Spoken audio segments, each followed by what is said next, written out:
President Biden announced a $320 million weapons transfer to the IDF yesterday in support of Israel's siege of the Gaza Strip. This came on the same day that the Secretary General of the United Nations, Antonio Guterres, pleaded for a ceasefire in the region, calling Gaza a graveyard for children. This week, Gaza is becoming a graveyard for children. Hundreds of girls and boys are reportedly being killed or injured every day. And the unfolding catastrophe makes the need for a humanitarian ceasefire more urgent with every passing hour. The parties to the conflict, and indeed the international community, face an immediate and fundamental responsibility to stop the inhuman collective suffering and dramatically expand humanitarian aid to Gaza. This week, Israeli Prime Minister Benjamin Netanyahu announced Israel will take overall security responsibility in Gaza indefinitely, a month into its war against Hamas. According to the Associated Press, this is the clearest indication yet that Israel plans to maintain control over Gaza following the seizure of Israeli hostages by Hamas after the October 7th attacks. Now, when it comes to protecting civilians in the Gaza Strip, Senator Lindsey Graham had a message for Americans. Don't worry about it. Well, I think Israel is committed to following the law of armed conflict. One thing I want to say for sure is Israel's not engaged in genocide. And then another thing we need to deal with is the whitewashing of the status of people in Gaza. I'm sure there are plenty of people who would love to be free from Hamas, but the most radicalized people on the planet live in the Gaza Strip. They've been taught since birth to kill and hate the Jews. How do you teach math in Gaza? If you had 10 Jews and you kill 6, how many would be left? That's been in their school system. So I'm all for providing humanitarian aid in a fashion that doesn't help Hamas. I'm all for Israel having the time and space to destroy Hamas. I'm all for a new governing regime over the Palestinian people when this is over. And I'm all for Israel and Saudi Arabia reconciling. In response to Graham's statement on CNN, the Gray Zone's Aaron Mate tweeted, "There is no one more radicalized than U.S. neocons content to openly demand genocide." Yeah, so first of all, I noticed that Lindsey Graham said Israel is following the laws of armed conflict. No pushback. It very clearly is not.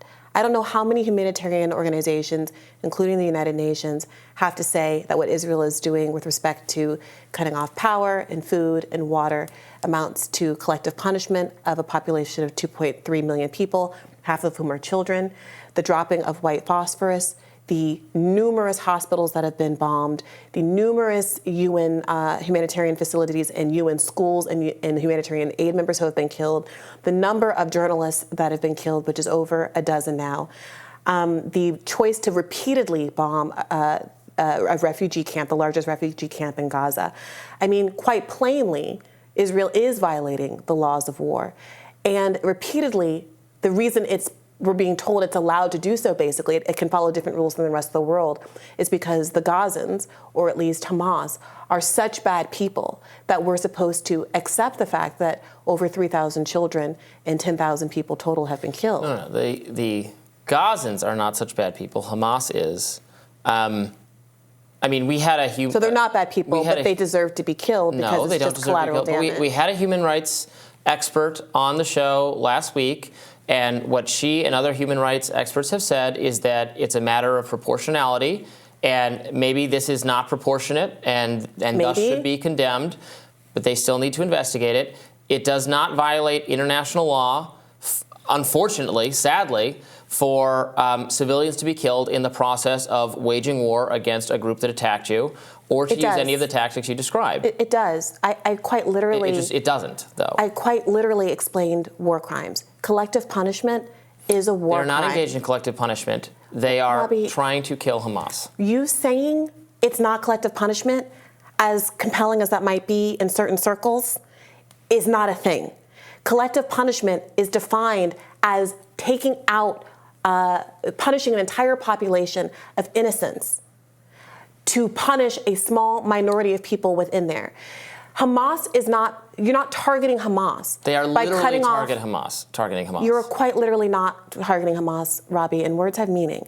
When you cut off the food, water, electricity, and medical supplies to a population of 2.3 million people, and frankly, at this point, I think you can rightly describe it as indiscriminate bombing. Now that over 40%... It is not indiscriminate bombing. It is bombing of Hamas targets. Oh. Again, you don't have to... So, Robby, it's not indiscriminate. So they're intentionally bombing hospitals, refugee centers, and the like. They're bombing places where Hamas is embedded. Okay, so they've intentionally bombed hospitals, refugee centers, schools, and the like. Yes, you said indiscriminate, that they're bombing at random. Either way, guess what? It's a war crime. Okay. Targeting hospitals and refugee centers, no, either way, it's not a war crime. Randomly, that's not true. It is not disallowed. That doesn't mean I'm endorsing it or I'm saying it's good or they should continue doing it.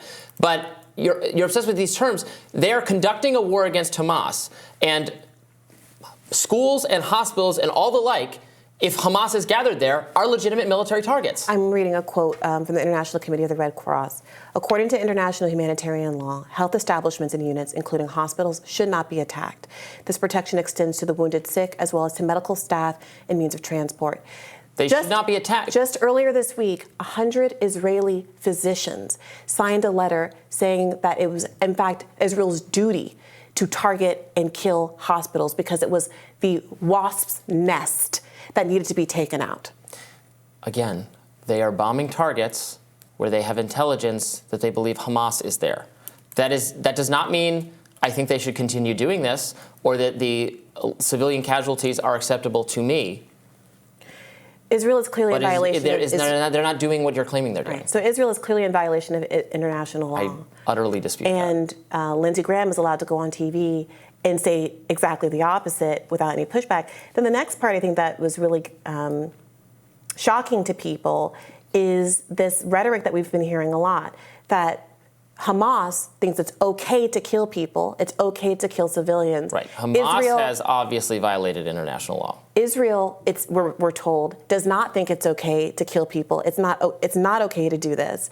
When we are seeing with our very eyes Israel doing exactly that, killing thousands upon thousands of civilians with impunity because the international community, the America, is shielding it with this, what did Vivek Ramaswamy call it when we talked to him last week, a political Iron Dome over the country, shielding it from any kind of accountability from the international community that's supposed to be tasked with making sure that wars are fought fairly. Well, I mean, we're not shielding it from criticism from the international community. It's getting criticism from the international community. It's getting criticism from UN. And I think that's all fine. I just don't want to be on the hook for it. I think I said shielding it from accountability, not criticism. Well, I would be happy to pay the ultimate accountability, which would be for them to pay for this effort themselves. And I don't like the idea of a permanent ground occupation of the Gaza Strip. That's going to be costly. They're going to be coming to America for more help and support with that. And then we're right back in the same place we were with Iraq or any of our other boondoggles in the last 20 years. So make no mistake, I don't want to be part of it. I don't want to co-sign or endorse or be responsible for what's happening. And no buts about that. But I cannot assert that killing members of the terrorist group that just attacked you is impermissible. It is clearly permissible. Right. The thing that's impermissible is killing 10,000 civilians, almost half of whom are children, and saying, well, we can do it all. We can do anything because we're saying that we killed a terrorist group. At what point does there need to be any accountability or sense of proportionality? 1,400 people were horrifically killed on October 7th.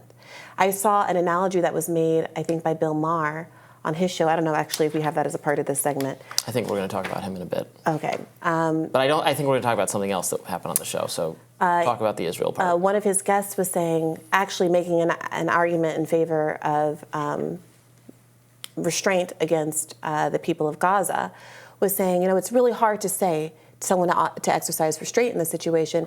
It's like telling a father whose daughter has just been raped, don't go and kill the guy. But you got to tell him, don't kill the guy, because you're going to end up in jail too and not be able to take care of your family. So we got to exercise restraint. I would say that analogy is a little flawed. I think it's more like the father does kill the daughter's rapist and then kills that man's entire family, all of their family, all of their coworkers, all of their friends, and anyone who ever knew. And then for us to be sitting here equivocating about, is it right to tell this murderous person on a rampage, no matter how slighted they were in the instance, that they don't get to kill the entire world because they have been hurt and they have been wronged? They don't get to take out revenge on innocents because they have been hurt and they have been wronged? I think that's the appropriate analogy. I mean, there are a lot of ways we could complicate that analogy. It's a gang of rapists engaged in continuous rape of their innocent neighbors, and it's not random retaliatory vigilante style. It's a state and its representatives hunting down the gang of rapists who will continue that behavior the second they are left alone to do it as part of their philosophy and ideology. And you could further complicate it by saying it wasn't a rapist at all. Let's just call it a murder and say that the murderer had been kept captive for 75 years with non-potable water, no job opportunities, and no ability to leave. Literally a captive who broke out of their cell and killed that man's daughter in the first place. But instead of complicating these analogies further, let's look at this jaw-dropping quote from a recent NBC News article that reveals that United States government officials could be making statements of concern regarding Palestinian civilians and the United States' efforts to provide them humanitarian relief, just to point to them later on, rather, in case things go wrong. A senior United States official reportedly said, if this goes really bad, we want to be able to point to our past statements, suggesting that calls for humanitarian relief aren't really rooted in principle. According to NBC administration, officials are worried that President Joe Biden's swift support for Israel following the outbreak of its war on Hamas could, in fact, backfire. Meanwhile, Israeli government spokesperson Ilan Levy wrote on X, quote, Israel has done more than any army in history to get the other side's civilians to safety. Fact check me on that. But Hamas has a well-documented strategy of recklessly endangering civilians by embedding itself among them. You're right to be outraged. Direct that outrage at Hamas, end quote. That's a bold-faced lie. So it's hard to know what to do with a lie like that. I mean, the war between Russia and Ukraine has been going on for 2 years, and the mainstream media figures have been apoplectic about the civilian casualties and the loss of life, not wrongly so. But in almost 2 years of fighting, Russia couldn't manage to do even a fraction of the damage that Israel has inflicted on the people of Gaza in just 30-odd days. So how you can look at that kind of very clear and recent counterexample and then turn to the public and lie and say Israel is doing all that it can as it continues to bombard this population of half children with no sign, no plan, no articulation of strategy as to how they're actually rooting out Hamas. Notably, they said that they couldn't anticipate, they didn't know that the attacks of October 7th were happening because Hamas was underground in tunnels. So there's an acknowledgement that Hamas is largely safe from these attacks because they're underground in tunnels.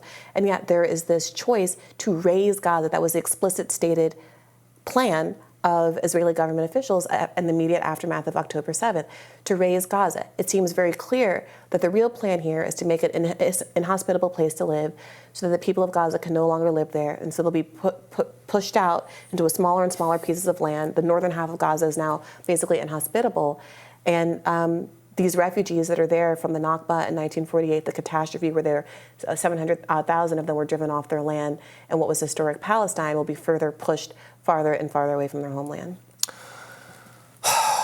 Look, I am not satisfied by what Israel says that it's working hard enough to limit civilian casualties. I've seen the blown apart buildings. I've seen the victims. Justin Amash's family, church, they didn't try to hit the church. They were trying to hit the thing next to the church, also hit the church and kill a lot of people. And I am not we should not accept the Israeli government or any governments just at face value that they're doing everything they can. Sorry. So I am with you on that. I do not accept that this is a genocide on all of Palestine. This is clearly defined military objectives to kill a terrorist organization that attacked them, which will be the behavior of every competent state on earth would respond this way. And Hamas is embedded amongst a densely populated civilian centers with lots of children, and that is why they are dying. That doesn't mean it is acceptable, or we should say that it can continue at this rate. But I don't agree that the plot is to destroy Gaza. The plot is to kill Hamas, and that is an entirely justified thing to do in the wake of their actions. Their actions brought this on their own people, on the Gaza Strip, on Palestinian children. They did this, and now these are the consequences. Too bad. All right, let us know what you think. Are you allowed to shoot the hostage in these kinds of international skirmishes and disagreements? Let us know what you think in the comments. Stick around. We'll have more Rising for you after this.